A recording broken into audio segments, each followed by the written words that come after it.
Hola a todos. Bienvenidos a otro fascinante vídeo en nuestro canal. Hoy vamos a adentrarnos en una historia tan intrigante como inquietante. Una teoría que, de ser cierta, cambiaría por completo todo lo que creemos saber sobre el hundimiento del Titanic. ¿Y si no fue un accidente? ¿Y si detrás de todo estuvo uno de los hombres más poderosos de la historia? ¿J.P. Morgan? El Titanic, la joya de los mares. El barco insumergible. Una tragedia que conmocionó al mundo. Pero, ¿y si no fue un accidente?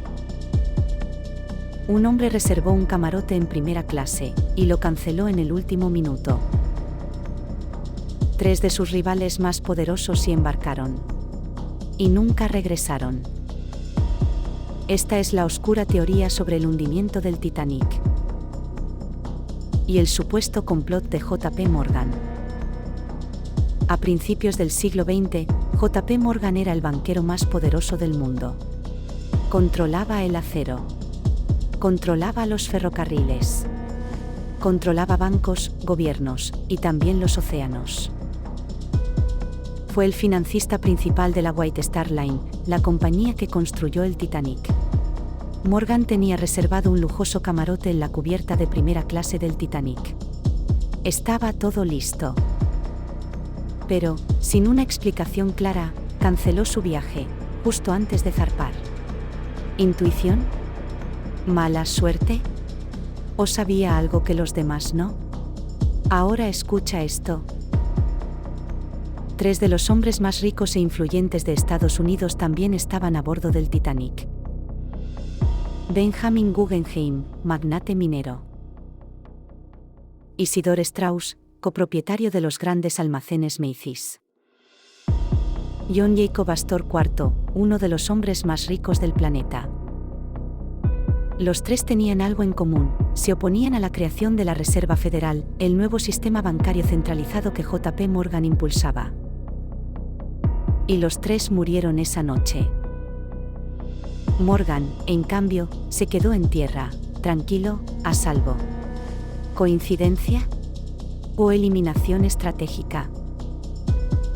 Un año antes, el RMS Olympic, barco gemelo del Titanic, colisionó con un buque militar. Sufrió graves daños. Y la aseguradora se negó a pagar por la reparación. Aquí es donde entra la teoría más siniestra. Según algunos investigadores, la White Star Line cambió la identidad de los barcos. El Olympic fue maquillado como el Titanic. Fue enviado al Atlántico, con el plan de hundirlo accidentalmente y cobrar el seguro. El verdadero Titanic, dicen, siguió navegando bajo el nombre de Olympic durante años. ¿Una locura? Pero no termina ahí. Cuando en 1985 se descubrieron los restos del Titanic, los investigadores notaron algo extraño. Las placas metálicas del casco estaban dobladas hacia afuera. Eso sugiere una explosión desde dentro, no solo un impacto con un iceberg. Además, antes de zarpar, se reportó un incendio en uno de los compartimentos de carbón. Un fuego que habría debilitado seriamente la estructura del barco. Pero jamás se informó públicamente. ¿El Titanic ya estaba condenado incluso antes de zarpar?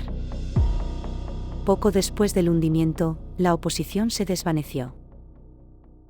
En 1913, J.P. Morgan y sus aliados lograron su objetivo: la creación de la Reserva Federal.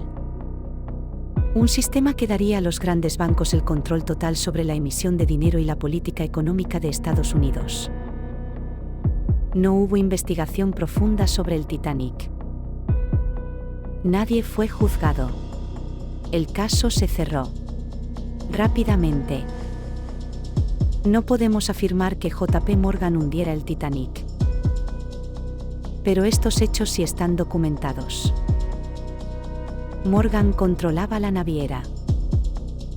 Canceló su viaje en el último momento. Sus 3 rivales murieron. y al año siguiente, logró instaurar el sistema financiero más poderoso del mundo. ¿Coincidencia? ¿Casualidad? ¿O el mayor fraude marítimo de la historia? Tú decides. Si esta historia te ha dejado pensando, no olvides darle like, suscribirte y dejar tu opinión en los comentarios. ¿Qué crees tú? ¿Fue accidente o conspiración?